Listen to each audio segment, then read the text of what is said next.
বাপরে বাপ, দেখো বন্ধুরা মেলা দিয়ে আমি কত কি জিনিস কিনছি। তো আজকে তোমার লগে শেয়ার করতে চলে আসছি যে সমিষ্টি আমি মেলা দিয়ে কী কী কিনছি। তো প্রথমেই রয়েছে একটা মিনি কিউট বাকেট, যেটা নিচে মাত্র 20 টাকা। এর মধ্যে সমিষ্টার গোপোষণের জামা কাপড় রাখবে। তো এরপরে কিনছি আমি একখান মগ, আমাদের ঘরের মগটা ভাঙা গেছিলো, তো এটারও দাম নিচে 20 টাকা।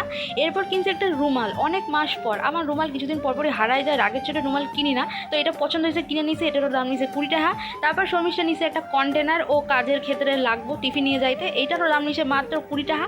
এরপর আমি কিনছি একটা খামচি ক্লিপ, এটারও দাম নিয়েছে 20 টাকা। তো এরপর শর্মিষ্ঠা কিনছে 20 টাকা দেওয়ার জল পিদিম, যেটা আগের ব্লগে তোমাদের দেখাইছিলাম, তো জল দিলে পিদিম জ্বলবো।